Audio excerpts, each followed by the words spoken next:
What's your shortest city meeting to date, man?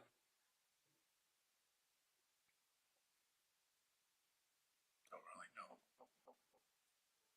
When I was mayor, they were very long. I didn't ask what your longest was. I guess that was where I was coming from, is I didn't know there was any short ones. That's fair. That's fair. Okay, City of Philomath Planning Commission meeting order. John Barlow. Here. Van Hunsicker. Here. Tim Millett. Here. Arlene Rose. Here. Josiah Jessen. Here. And our chair, Gary Connor. Here.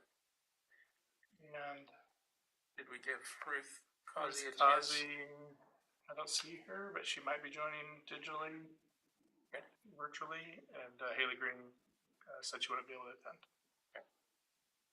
So minutes last week, no, not last week, last meeting, September 30th. I'll move the Questions, motions? Okay, we have a motion. Second.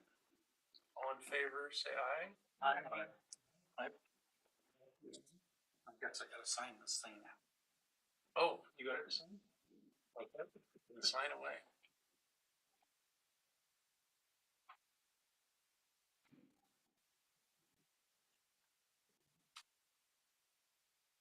Over to you, Mr. Workman, for climate-friendly area updates, parking inventory. 604. Okay. So part of the funding that came to the Council of Governments to assist cities with the climate-friendly areas is to look at our parking and do an evaluation of current on and off-site public and private parking areas within the climate-friendly area. We were able to flex that a little bit and expand that, and not just be in the climate-friendly area, but to look at the entire downtown area. The first map in the packet shows that they've broken it down into 4 different quadrants, A, B, C, and D. We're really trying to look at, what is currently available now that the streetscape project is done in our downtown area, including that climate-friendly area. Are there areas that, well, that's first and foremost, is what parking is currently available. What areas of on-site parking could be available with some infrastructure improvements. Maybe that's pavement, might be striping, might be moving a curb in closer to the property line so that we create additional right-of-way or paved right-of-way that we could park in. So, what would be needed, and then to help us prioritize which of those should we go after first, second, third, fourth, on down the line in order to increase the amount of public parking, street parking that we have. As we've talked about, the city is no longer requiring parking spaces with development. The new state law is within half a mile of a bus route or bus stop, which crosses Main Street and Applegate Street. We've talked before, there's really not any benefit of having that large portion of the city not required, and outskirts of that require it. So we're just doing a citywide replacement. So we're updating the code that you'll see in climate-friendly area, as well as the code that will be seen for residential, commercial, industrial areas. That parking requirement won't be there. There will still be specs for when parking is provided, even when it's not required. So we're still going to require, a green space every 12 spaces and some of these other provisions. We still have state and federal requirements for ADA parking. So those will still be required, even though the city's not requiring parking. There's still some ADA requirements that any development would have that they'll be required to provide. And then the city does still have our requirements for pedestrian and transit amenities.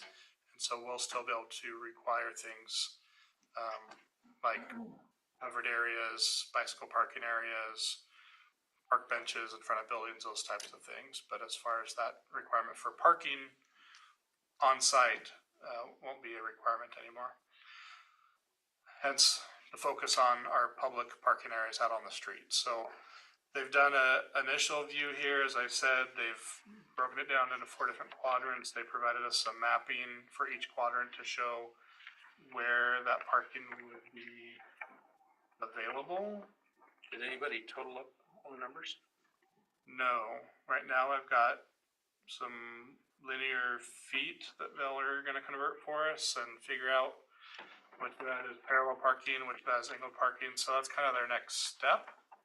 We don't have that level of detail yet, so, These numbers in the can boxes. Yeah, I thought the numbers were there, I just didn't. oh, yeah, they are, so yeah, I haven't totaled them up yet Yeah. as far as the whole project. Yeah, sorry. It'd just be a good number to have, because when people complain about parking, it'd be great to say, you know, actually, there's 270 in the 16-block city or, downtown area. Well, if everybody wants to All the take the numbers quadrant are- page, we can add them up. See who can do it fastest in the head. Well, I have some comments about that. Okay. But, Yeah, I mean, just really that's introduction. Again, there were, we'll get more detailed view of potential spots that are still there or spots that could be added within quadrants. But yeah, we don't have that level yet, so this is where we're at in that process. I guess my first question is there a number we're trying to hit? Or some metric we're trying to get to? Nope. We're just trying to totalize and see what we got? Yeah, I mean, I would like to, generally speaking, I would like to maximize the amount of available parking we have in the downtown area. Yeah. I sometimes jokingly say we don't currently have a parking problem, but I would love to have one. And then directly after that, I say, I'd also like to have a solution for that future parking problem. So I think this is getting ahead of that ball a little bit and making sure that as we see the downtown redevelop and we start to see more higher intense uses that are attracting people to come to the downtown, that even if we don't have parking for them today, there's a plan in place and a prioritization of when we'll be able to add that parking in. So what is the intent to provide funding for this activity?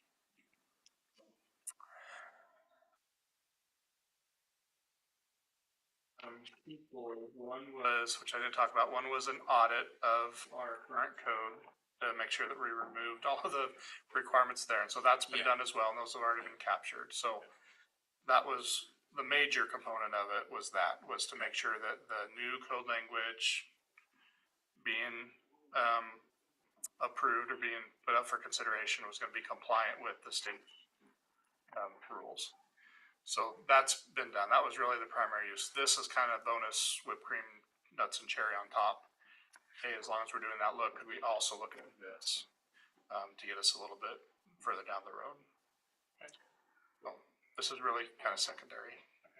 Can I ask a clarification? Maybe you said it and I missed it, but what is shown here is the currently available, i.e. locations for parking that may or may not have been striped today? Many of them have. Okay, and so I would also ask that, I've driven down some of the streets between Main and Applegate, and the handicap stalls have been striped. It would be nice to have on this study indicating how many handicap stalls we have and where their locations are at. Who knows? Big question. But it wouldn't be normal to stripe everything anyway. No, No. out of the parallel parking, it's just parallel parking for a certain distance. Well, one of the challenges of parallel parking is, a 20-foot long parallel parking space, or 24-foot if you don't have striped gaps between them. If you don't stripe it, the chances of it being utilized in Yeah. a high percentage of its capacity is minimal. So striping is one of the solutions when we start to have a parking problem. Yeah, but I would also argue I would be wanting to do striping even before that, because I would argue if I was driving around town, I wouldn't know whether I could legally park in this particular location or not. Yeah. For those of us that may live here and frequent it, we may have a good understanding. But if we're looking at bringing in people from outside and providing them parking, whenever I go into locations, especially in an urban city center, I'm looking for the striped parking places. Because more often than not, if I park someplace else, I've missed the sign saying no parking and the signs are 50 feet apart. Yeah. Yeah, and what this won't look at, but we would get if we did a full-blown parking study, which we're not necessarily doing at this point, but could still do in the future. What this doesn't do is it doesn't look at our current utilization, so they've not gone on site and looked at how often vehicles are parking in the spots and, you know, how many hours per day are these available, what time frames it's available and it's not available. That would be conducted in a full parking study. They'd also look at, further recommendations. So they would look at striping, they look at, enforcement, time limits, metering. I mean, there's a lot of different solutions there. We find like when we start maxing this out and there just isn't a place to park anymore and we truly have a parking problem, outside of just adding more parking, there's other solutions that we could then look at. I do think that's down the road. I think the focus really right now is let's just try to maximize that parking because we know that there's some low hanging fruit. We know that there's some areas that could just, some repaving or some restriping could add some more spaces. But we've also seen, to be really direct, quadrant A. Well, no, let's go to quadrant B, for example.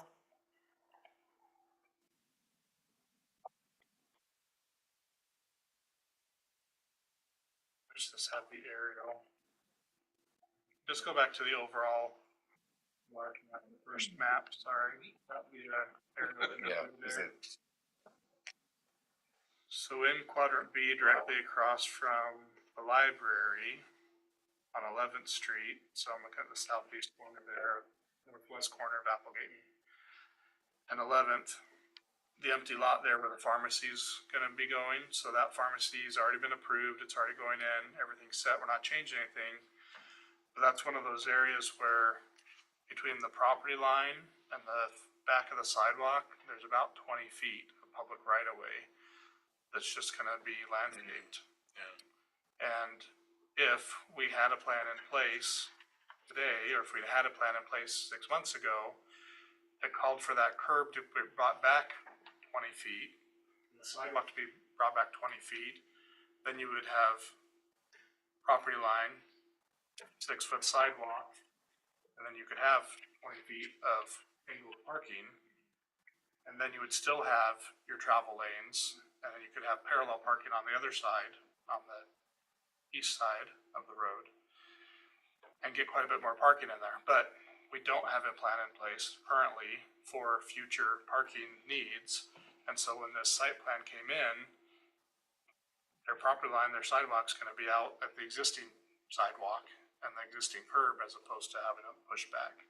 So my hope is, and the goal is, that once we get a kind of future parking areas plan in place and identified and approved by the planning commission and city council, then as we get new development or redevelopment in these sites, we could require them to move that curb and that sidewalk back to the property line for that future area for parking.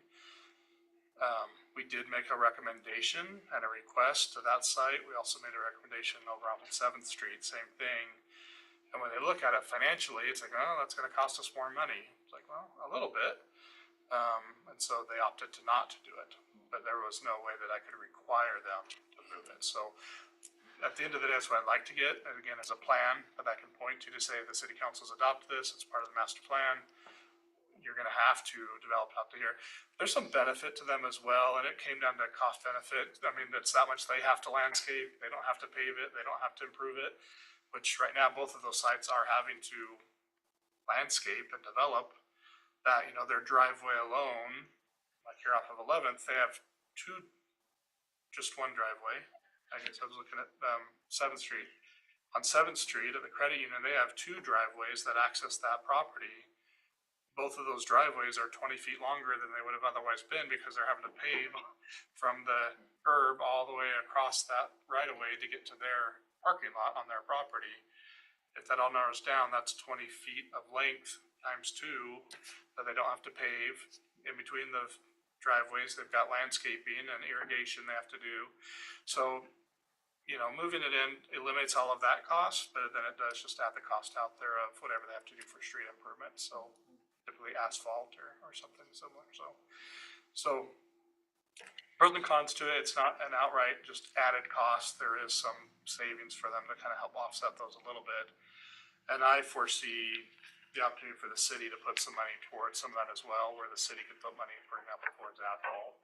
I think we just, you know, you move the line, you put in your sidewalks in the right spot, and the city will come in and we'll pave that portion of the public right of way and stripe it for our parking. So I think there's opportunity there where it's not all on the development. So a lot of these lots, these frontages in this area have got the similar situation Yes, where there's potential of significantly more parking in the downtown area if we were to do that yes, and utilize the right of ways. yes. Presumably everywhere to the east, like on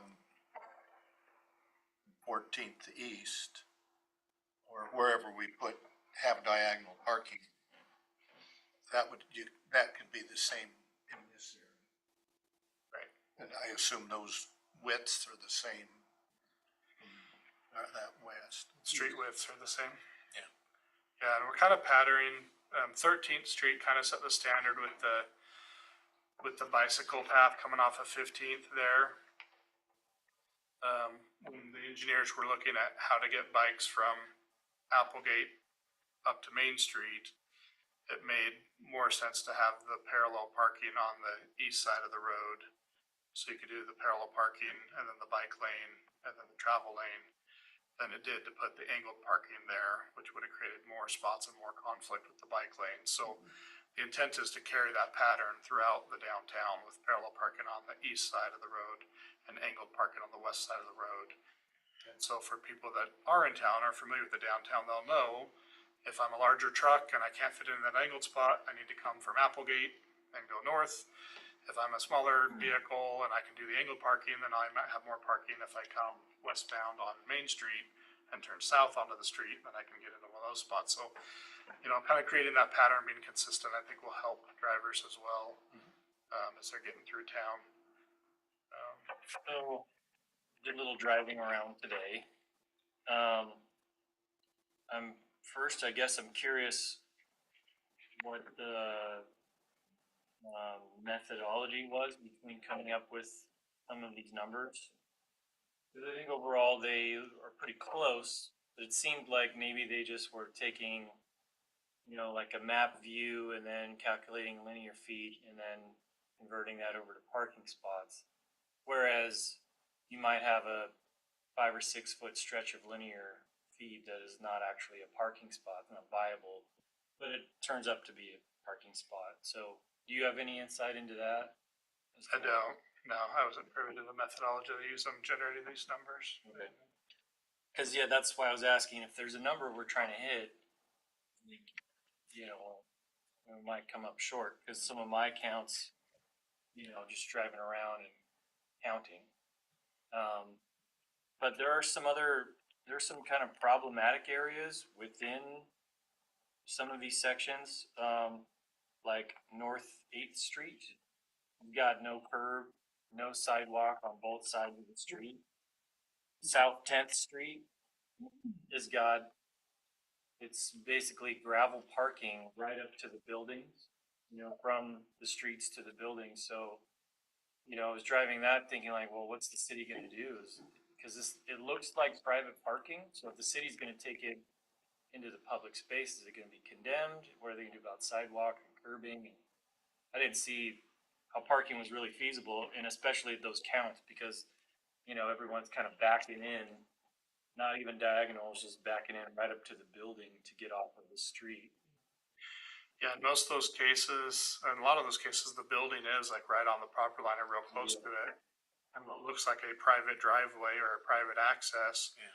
Some of them even are private driveways into a garage. And that garage is built right to the front of the property line. So again, the intent would be there as we look through it a little bit more closely on a street by street, block by block basis. We would, identify that. I mean, the worst case is instead of parking in their private driveway that they're maintaining, they'll be parking in a public street that the city will be maintaining, but the parking will still be available to them. It's just that it would be available to everybody Yeah. as well as them. But there are certain situations here, and again, I'll note on here, the parallel on the east side, not parallel on the west side, didn't get captured in these, so we did a little work to do on this first draft.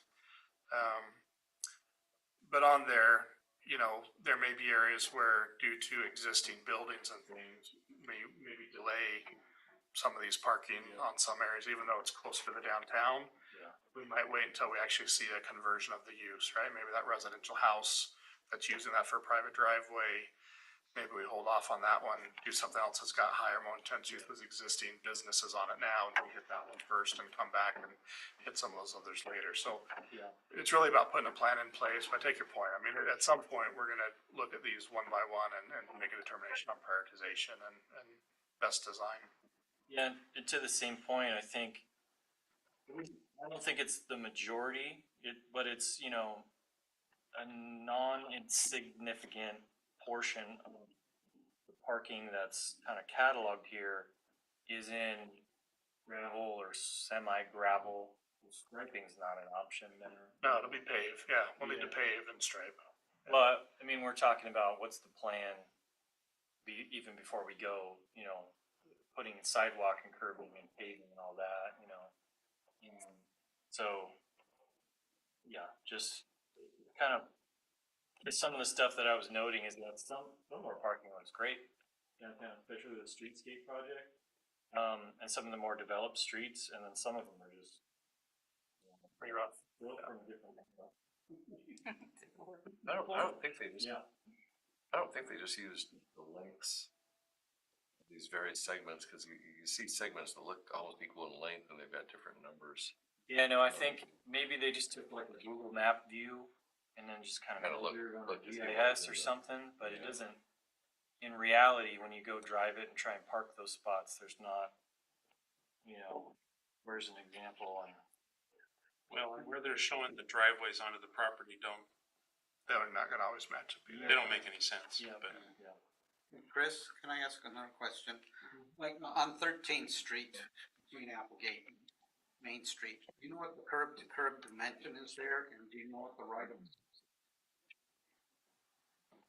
In other words, how much is the roadway taking and what's left over on either side within the cities? I think we maxed out 13th Street. Yeah, I probably did, that's why I'm asking the question. So the back of sidewalk is probably on the property line? I remember they used, when we were talking about that on that east side, I don't know why 84 feet comes to my mind. That, as we were explained, that was room for a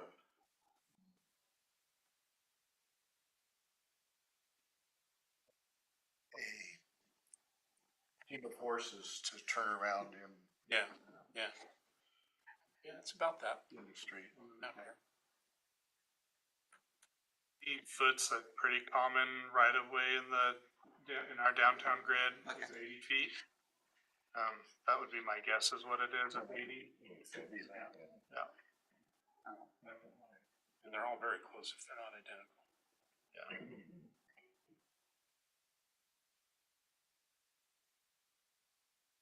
This was just to get first glance. Is there any other feedback? I appreciate wanting to see where the handicap spots are. We did get some questions on that, some concerns. Some people were concerned about where they were located, and who picked them. Those were on the original plans that we put together with Consor. And I mean, really, we're talking about probably 4 to 5 years ago that those got put on the map on where to place those. And are they actually ADA accessible? It should be. Yeah, I mean, Or they're is it they're good? required to be on the street and they're within a X number of feet of ramp to get up or intersection. The curb cuts and the corner curb cuts are all ADA accessible at this point. They're all complete, so that was part of the project. So they're gonna meet the legal definition, which is good and bad. I mean, the bad side is it puts them out close to the corners, which makes it harder for turning radiuses when there's vehicles parked there. They're not required to be like the van accessible lots, right? No, they're not they don't have to be that accessible, just ADA, just, it's distance to, an ADA ramp. Fundamentally, if you're parallel parking, it's van accessible, believe me. Okay. You park the van right up against the sidewalk and you ramp right out over onto the sidewalk. Oh, okay. That reminds me, another thing that I noticed was, with the streetscape project, a lot of our intersections, the corners, we put kind of bump outs into the intersection, you know, I'm sure that's a traffic control mechanism. But those bump outs, the striping, the yellow striping on the curb starts, 6 to 10 feet back from that. So, and assuming that striped section can't be allowed for parking, that'll also affect these numbers, I think. Yeah, I mean, just eyeball some of these start back a little ways. Especially the ones along Main Street, they come back and a lot of those bulb outs actually extend out into what right now looks like the travel lane, but they're extended. So again, I didn't do this work, so I'm not sure. Yeah, I understand, just this observation. But they did have copy of the design drawings for the streetscape project, so they had those with them. And then, of course, they had the aerial view, which got updated not too long ago. I think we've got an aerial view on our GIS map right now that's probably circa first part or maybe middle of 2023. Yeah. Just looking at what's there compared to when some buildings are more in. So I know we've got a map that's got for example, the Cochrane Park, and it doesn't have the grass in there yet, but it's got all the concrete work done. So that was about, Last summer. February, March of this year even. So it's not even but a few months old. I'm not sure I'm understanding exactly what you said, but if perhaps the striping is so that if the cars can't park next to the curb ramp, is that to block the visibility of the Yep, pedestrian? I'm sure that's part of it, yeah. Yeah, but that, effectively, probably takes 2 spots out of every block on Main and Applegate. Are there any other things that you'd like to see or any other information we'd like to get from the parking study? Yeah, I'm also kind of concerned about the feasibility of some of these lots they put in. Like one of these lots is in quadrant B. It's next to the fire hall, and I don't really know how feasible that is or how that would even work. That's a lot to put in there. Lot B is, but lot A, I don't know. Is that an existing lot? Yeah. Okay. Maybe I thought they were putting it somewhere else, No, I don't think they planned any lots. They're just recording what's all there. and they didn't count them. Okay, so those are all existing lots. And fire station is public, well, I guess the museum is, and they have even the church in the quadrant C with a lot of that is because of the museum on the left-hand side, those. It's interesting, that's the only place they're showing any off-street parking on private property is the Methodist Church. Because there's obviously off-street parking on private property and multiple locations in the downtown area. So I don't, Should probably remove that. Yeah, that should be removed. and it's also, I think, B there is also, is that also, is that in public property or is that on the Methodist property? Lot B on, in the, state. Yeah, that's the church. Yeah, but is that on church property or is that on a public property? Yeah, you might, it might be half and half, I don't know. It's Titles it.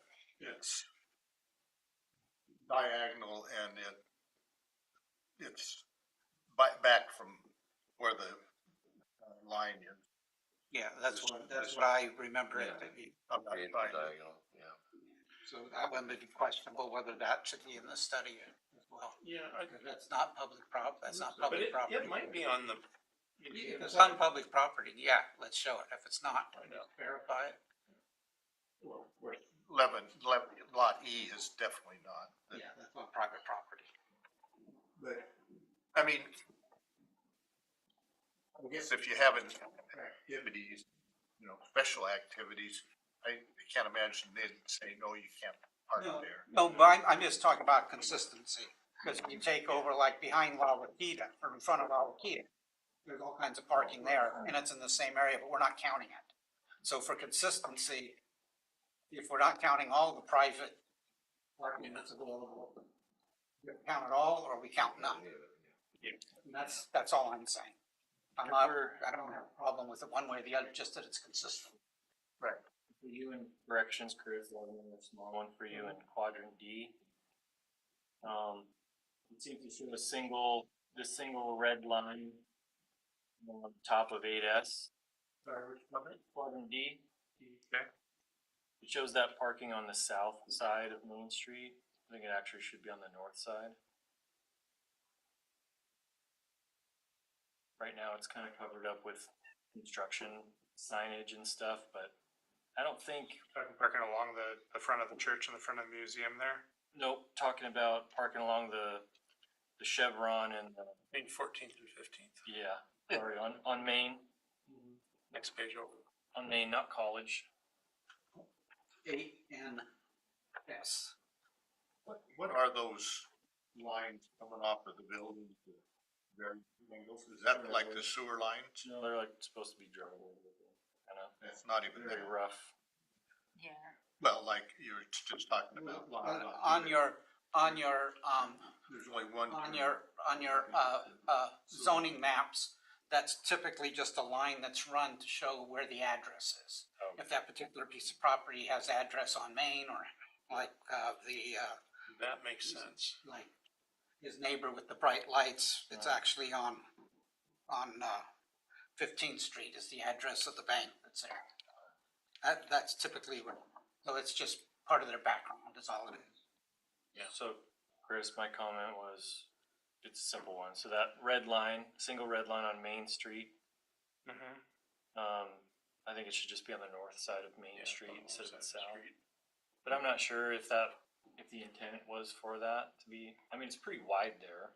Well, there's But- parking on both the north side and the south side. Well, it's not striped. The No. road's wide enough for it, I guess, but No, look at it and see.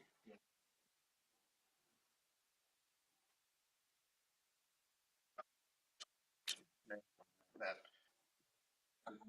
The roadway's narrower. I think so. Well, and the length of the line is wrong for either side, because there's a lot of driveway in there. Well, right, it doesn't break up for any driveways. Like Saya was saying, well, that would potentially affect all of these. The Chevron driveway is special, it's 50-some feet wide. Yeah. It You're right, literally- it'd be half of the street, right? Chris might remember, I was annoyed this project didn't fix that. It's shorter. There's a lot of wrong way traffic that comes out of Chevron. Oh, yeah, I could see that. Because there's no on ground physical cues that you're turning, you have to look at the sign that's up here. If you're just looking down here, it looks like you should go that way. Get Chevron to paint some arrows on the pavement, 3 of them along there. Yeah. Turn left, turn left, turn left. Just let Darwin do his thing. Yeah. Well, that's two, but the problem is the poor one that's not playing Darwin, or not.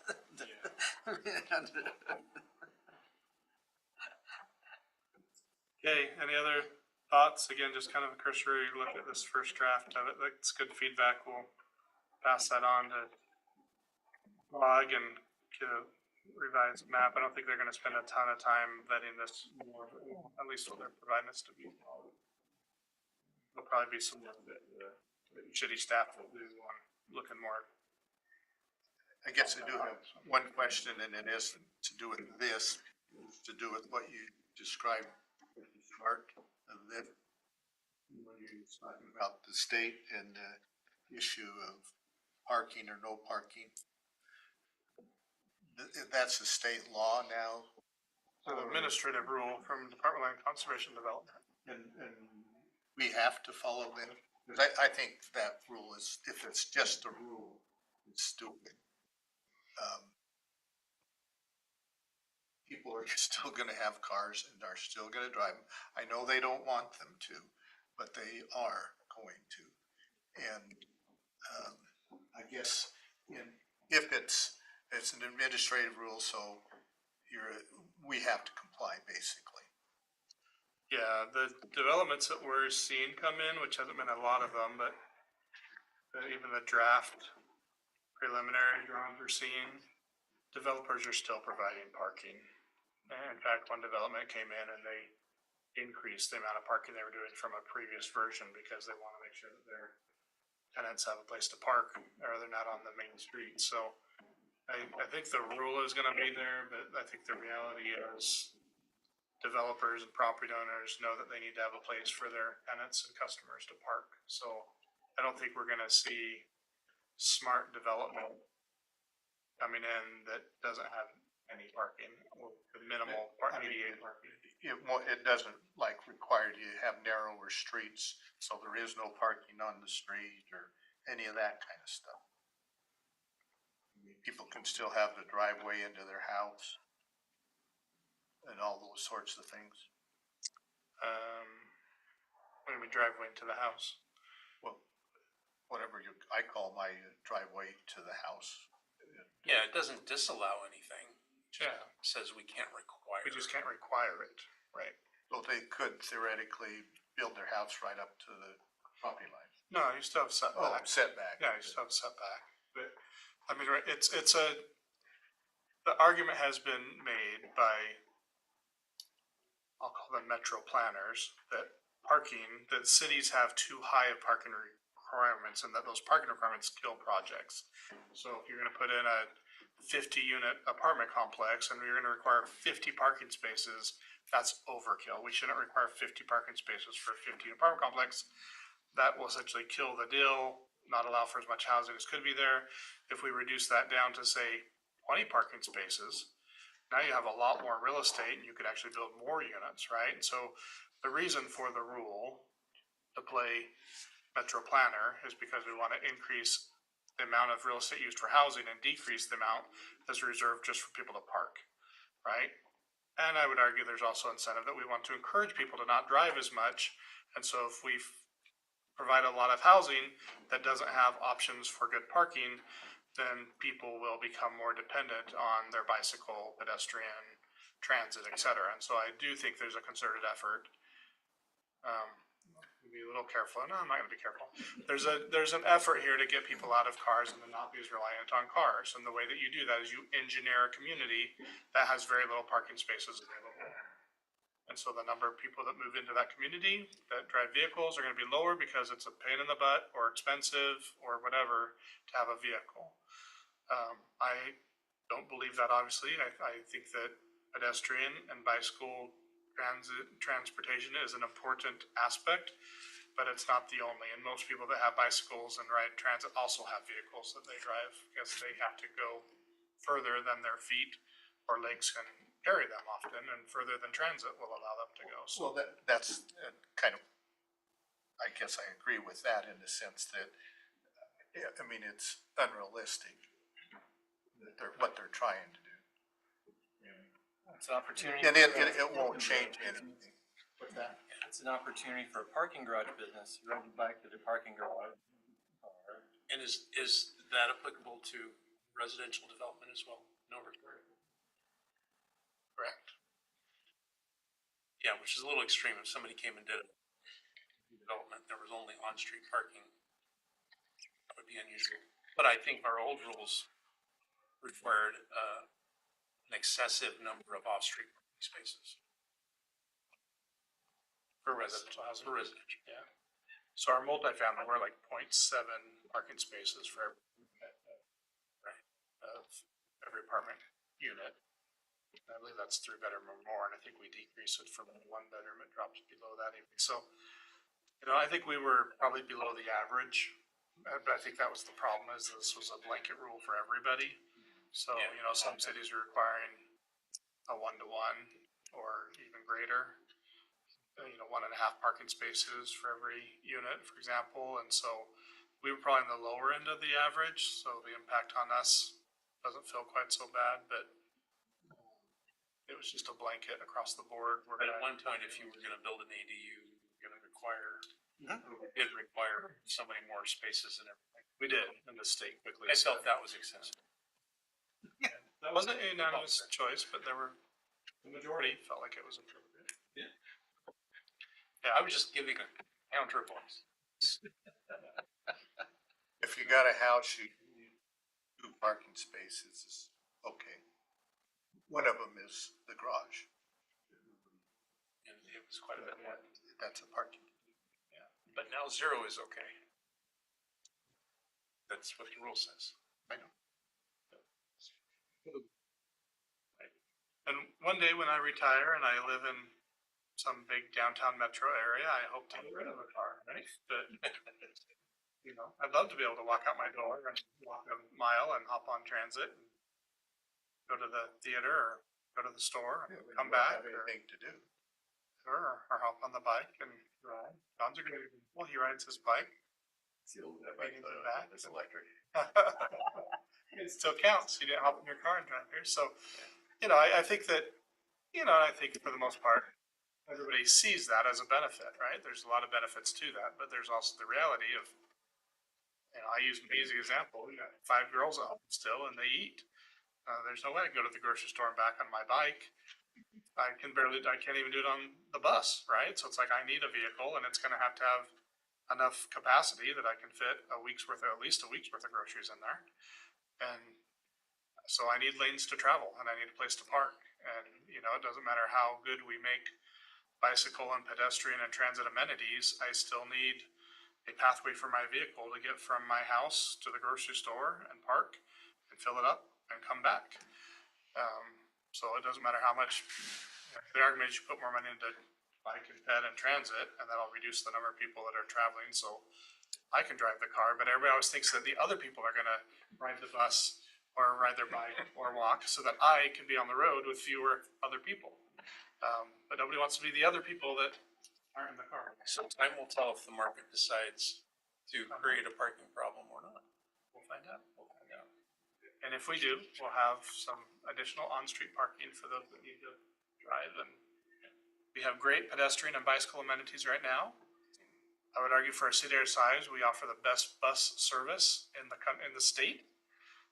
For a community of 6,000 people, to have hourly bus service is unheard of. Yeah. It's terrific. So we are very fortunate. I think we do a good job of providing for all modes of transportation.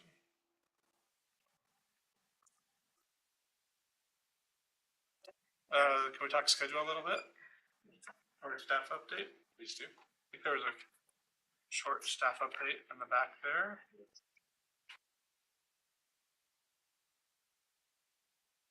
So I do kind of want to talk about this project a little bit. This is the Schwab site. They remodeled the pre-existing building that was there.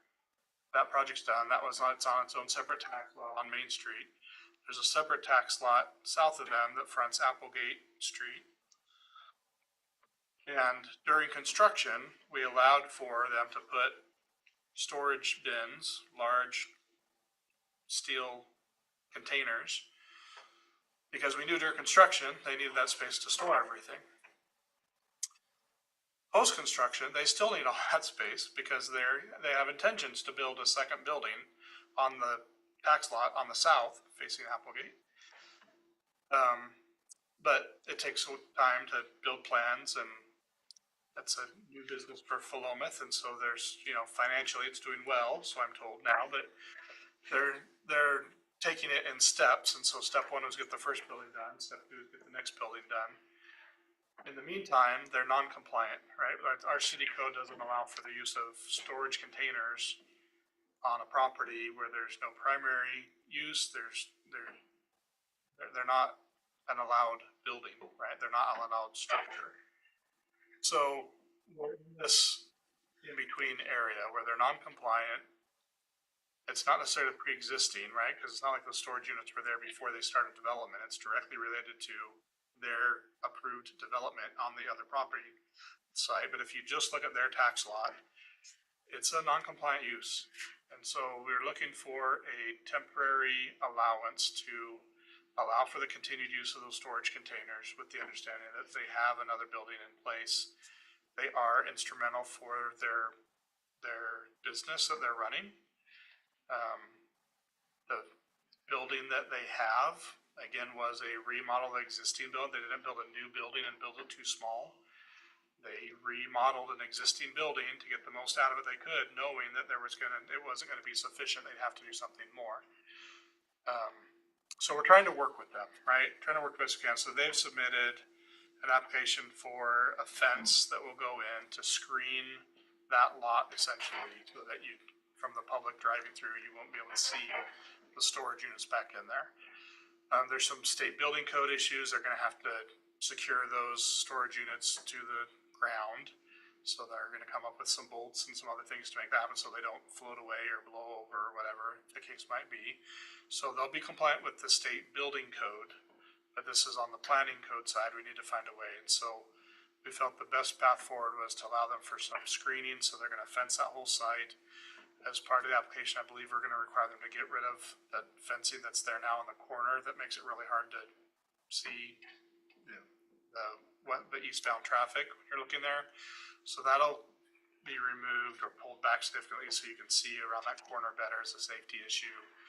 But as far as the site, we're gonna allow for that fencing to come into place for the time being. Comment period on that ended end of September. And so I think Michael's working on that staff report and decision now, but I think that's the direction it's leaning, is to go ahead and allow for that temporary fencing as a temporary measure. It'll be permanent fencing, but it's gonna have a temporary lifespan, temporary purpose. So that's there. I didn't wanna be, surprises. It's not an outright allowed use. We recognize that. It's not a variance. There's no way none of our variances really fit what they're trying to do. We're trying to find a path of least resistance to get them to where they're doing for the kind of temporary use that they're doing. So the containers are considered structures. They're larger If than, they were on a double axle, it'd be no problem. although we wouldn't allow just parking of double axle vehicles. There's businesses in Philomath that operate like that. There are.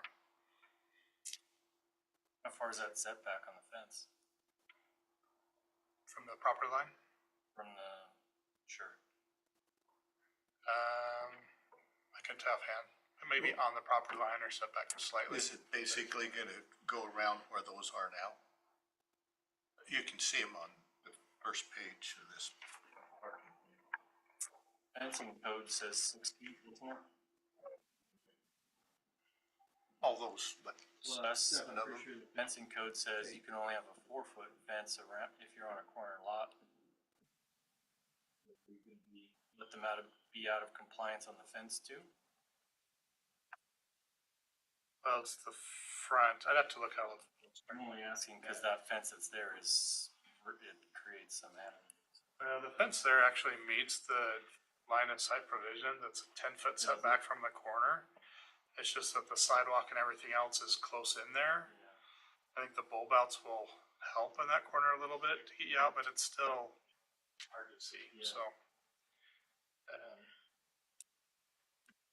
Yeah, I'd have to look a little closer. Honestly, I've not touched this one a lot. Michael's been running point on this, but I mean, I personally don't have a problem with any of that, but, you know, if it's improving current conditions.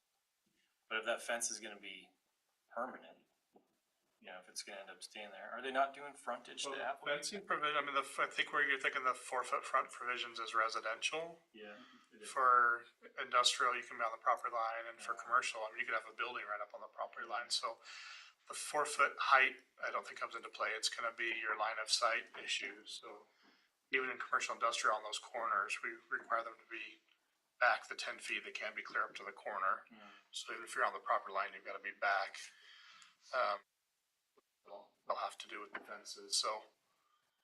I mean, I guess I don't see it as any worse than what a building would be if it were a building, and what their future building's going to be, it won't be any worse than what the future building would be or what we'd allow. It's just an allowance that they're putting a fence. They could put a fence up anyway, but it's, the fence is kind of the temporary solution for screening these containers that we wouldn't otherwise allow to just be stored on a lot, right? If Napa came in tomorrow and say we put 5 storage units back here, and we're gonna bolt them to the ground, we would not allow that as a permanent allowance, right? So it's kind of a temporary approval of the use of those as long as they put this fencing in. So has the city put time constraints on that, or? There's a time constraint there, right? I think it's 2 years or something like that. Yeah, so, which is what they've told me is more time than they need. But again, why say 6 months and then have to come back out and ask for another 6 months, so. And so the trailers on that same block are, pre-existing, non-conforming. They were there before they were there before this, planning commission implemented the new rules about those types of trailers and axles and storage containers and fencing, yeah, because we use those as an example when we were talking through that. I know, it's funny. I mean, And there were different opinions on those as well. That wasn't unanimous either. There are arguments on both sides of that one as well. Oh, and I don't really have a problem with those.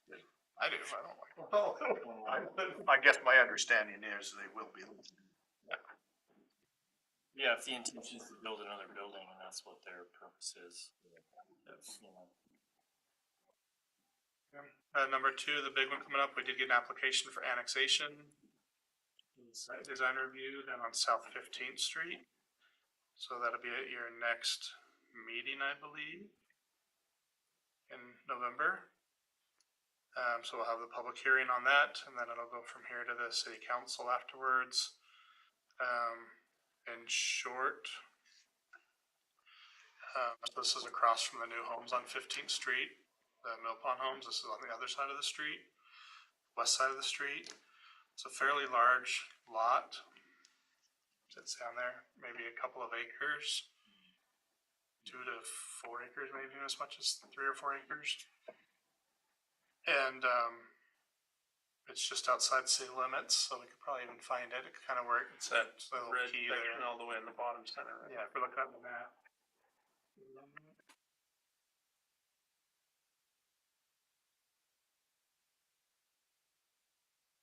It's all but surrounded on like 3 sides by city limits. It's kind of this little peninsula that jets out into urban growth boundary, doesn't jet into, come into the city.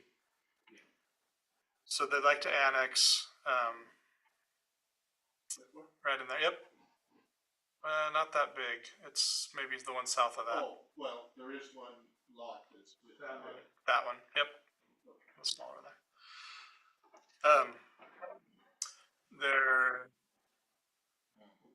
They're looking for the higher density, which is what's across the street, with a similar development agreement like it's across the street. So they want to do single units, but they want to bring it all on one property. So that they separate tax lots, separate meters, separate everything. They want to do it as more like a multi-family, kind of like a cottage cluster. But our current code doesn't allow for cottage cluster. It's not in our R2 or R3. So it'll be a little bit tricky for the council. I'll kind of prime the pump a little bit here. It'll be a little tricky for the council or for the commission because you know the language we've been working on, you know the future zoning we've been talking about. But the criteria is, where the goalposts are today is what's in the code today. So we look at current zoning, current allowance, we look at current allowances in that zone. So the applications for multi-unit housing on one tax lot with an R3 designation had to be annexed into the city. They're gonna have the annexation and the site plan, so it's not gonna be like a contextual or that's not the word, a Conceptual. conceptual thing, contextual, conceptual. They're not gonna provide a conceptual design of what it could be developed like we saw on 9th Street. You're gonna see their actual site plan that they're asking for approval of. And so the annexation will be conditional upon the site plan getting approved and vice versa. So if they don't get that site plan, then they don't want to annex. It'll be consolidated here and process on that. So I think that, well, for whatever, it will give more certainty to the commission on what exactly you're approving, right? You're not just approving a high density housing development and you don't know what it's gonna be. You're approving this development, right? With X number of units, entrance, common space, all that kind of stuff. So anyway, look for that. They're still working. We had a quick meeting with them today, talked about the development agreement, which will put the constraints on the property, like it has to have single unit only, right? No duplexes, triplexes, fourplexes, townhomes, et cetera. Apartment complexes, so we'll limit it to single unit. And do some other things in that development agreement to guide and restrict the type of development that'll come in on that property, even with the higher density allowance in the R3. So That's gotta be floodplain. yep, it's in the floodplain currently. There's some timing issues with them trying to get in and approved before FEMA turns their world upside down on the floodplain. So yeah, there were a lot of considerations on the property. I think Michael's done a good job of vetting a lot of those out, and so we've got notices out, I believe, or notice will be coming out, and then we'll be working on the staff report. So that'll give us something to look forward to on the 4th of November. And then I've got a meeting with Mr. Miller this week. So On notices, schedule Mr. Miller's Mill Pond Crossing development.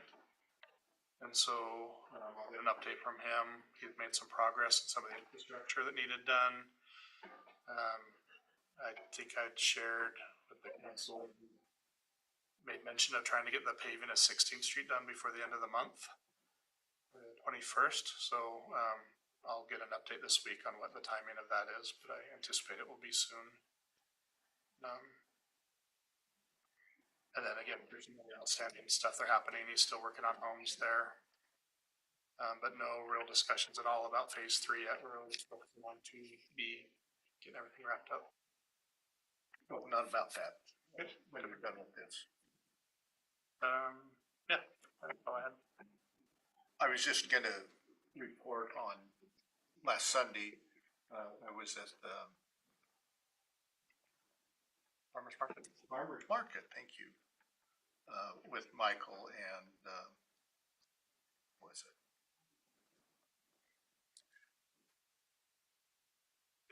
Haley.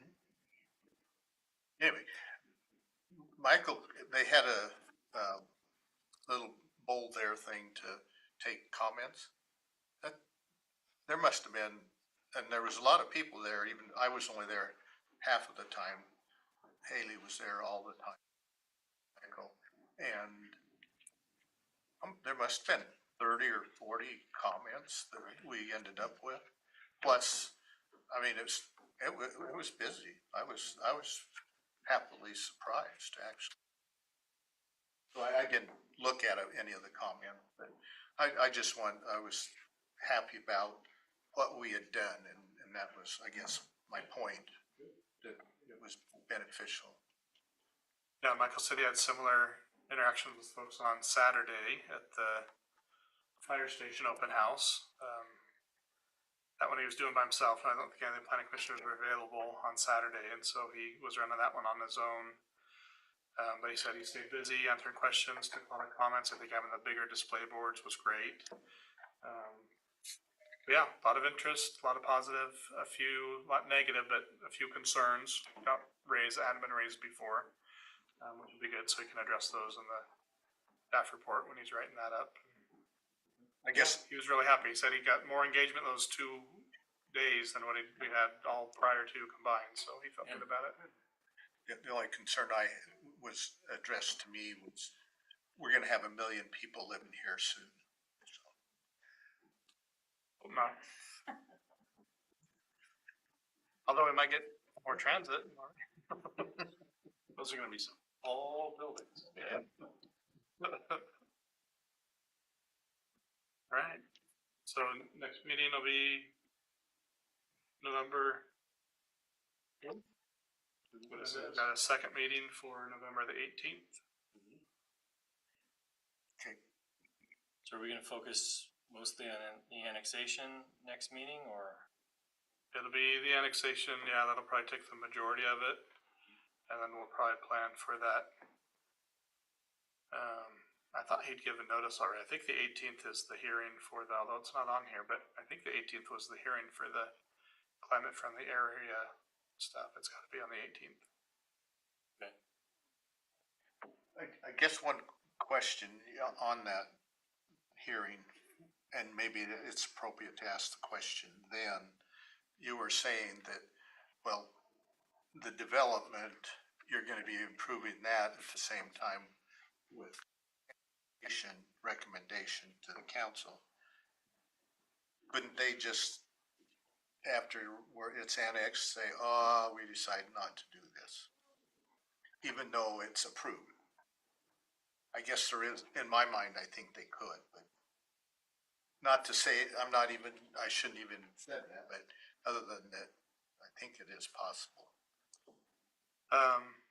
Well, yeah, they could annex and not do their proposed development, but they couldn't develop anything else. Right, yeah, they'd have to Have to start come back over. later, And yeah. if they sold the property or whatever, they'd have to come back with a different development proposal.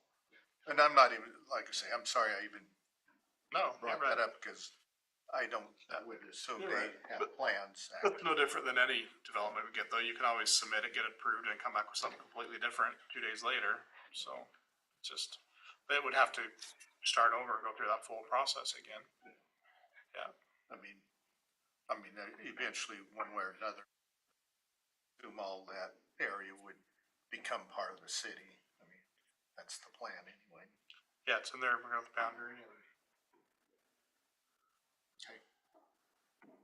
yeah, you'll see the drawings and things, and I don't want to, I don't want to bias it, but I mean, seems to be in line with the rest of the neighborhood, right? It's not we heard some complaints and concerns up on North 9th Street, I guess, and I don't anticipate we'll hear those similar concerns with this development, because it's a different development. It's not the potential for large apartment complexes and things, which seem to be the biggest concern for folks on 9th Street. So we'll probably still hear some concerns. There will always be some, but I don't think it'll be the same concerns that we heard up on North 9th Street.